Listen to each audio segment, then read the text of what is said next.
Et ils ont fait une telle chose qu'ils ont mis les musulmans dans l'impasse. Les musulmans ne s'amusent pas, n'écoutent pas la musique, ils ne rient pas.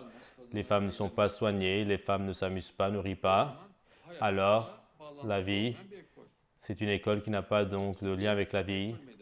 Et donc, il y avait deux grandes écoles. L'un, donc, les musulmans traditionnalistes, renfermés sur eux-mêmes.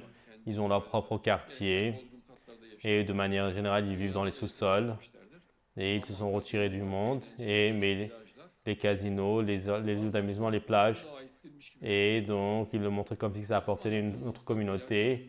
Et avec notre explication à nous, les plages, les casinos, donc on a montré que tout appartient aux musulmans et que partout, donc les musulmans peuvent louer Dieu de manière libre et, et qu'une très grande ruse sournoise, donc on l'a renversée. C'était donc une ruse énorme et qui verrouille les musulmans, qui les emprisonnait dans des ghettos. Donc cette ruse, on l'a détruite et nous avons dit donc les musulmans sont partout, la foi est partout, Dieu est partout. Et ceci, en tant qu'information, donc on l'a envoyé, donc on a fait savoir cela dans le monde entier.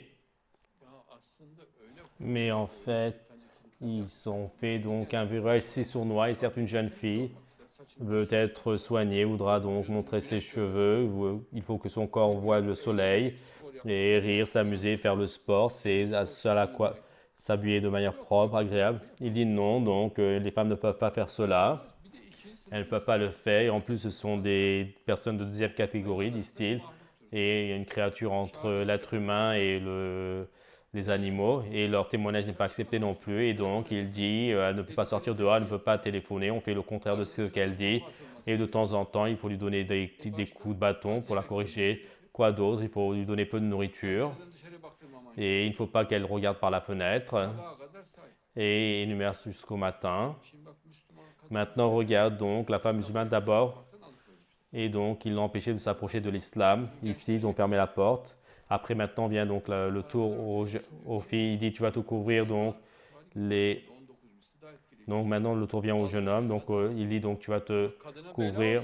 Regarde, il est un malheur, donc, pour les femmes. Maintenant, donc, aux hommes, donc, il dit, il est plus attirant 19 fois plus que la femme, quoi d'autre. Et donc, il dit, tu as coupé ta barbe. Et donc, il dit, oui, j'ai coupé ma barbe. Et alors, donc, il dit, il faut qu'on te tue. Pourquoi? Car il dit donc que la punition du fait de couper la barbe, c'est la mort. Il ne fait pas la prière, il dit oh là là, tout de suite. Et donc on peut le tuer, dit-il. Mais qu'est-ce que cela peut faire? S'il ne veut pas le faire, il ne fait pas la prière. Et s'il le veut, il le fait. C'est entre lui et Dieu, n'est-il pas? Et donc il sera donc rempli d'amour vis-à-vis de Dieu, il le fera. Donc, et si sa foi est faible, il ne fera pas la prière. Pourquoi est-ce que tu le tues?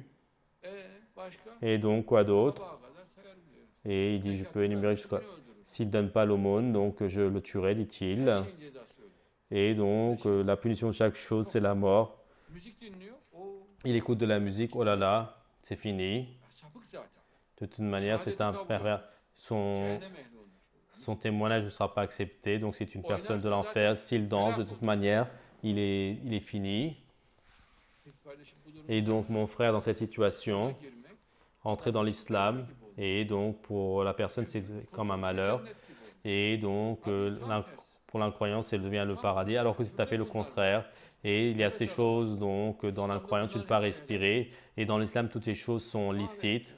Et ils l'ont dévasté, bien sûr, donc, comme ils ont verrouillé les chairs, donc également ne peuvent rien dire.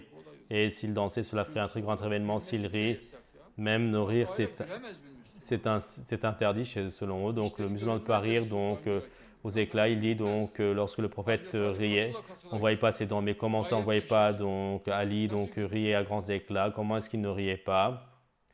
Même le prophète. Et d'ici, donc le diable a verrouillé le fait. Et nous avons défait ce jeu, sinon personne n'avait le courage. Et donc ils riront, ils diront, les femmes, donc s'ils veulent, donc porteront des mini-jupes, des décolletés. Ce sont des êtres de première catégorie, elles s'amuseront, elles danseront. Donc toute leur ruse, on l'a défait.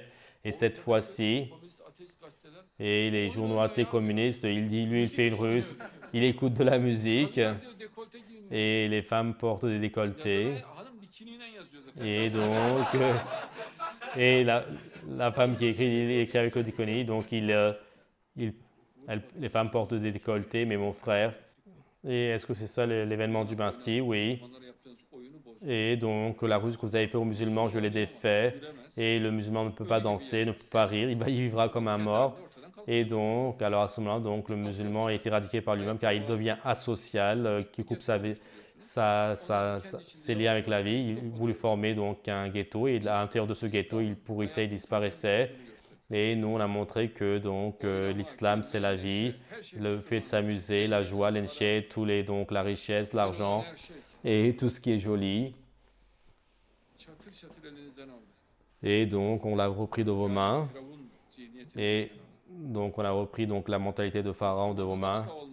Et donc, il disait que les musulmans ne peuvent jamais avoir cela. Est-ce que cela est possible ou pas? Oui, bien sûr, cela est possible, cela se fait.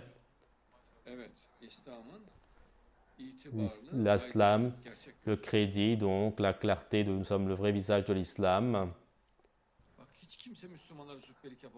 Et personne donc n'arrive à faire le snob musulman après nous, personne n'arrive à faire les chacals. Et à chaque chafal, donc pendant chaque chacal, avec la loi et la justice, on les écrase. Et donc on a également donc dévasté le darwinisme, également donc le snobisme qui était joué aux musulmans.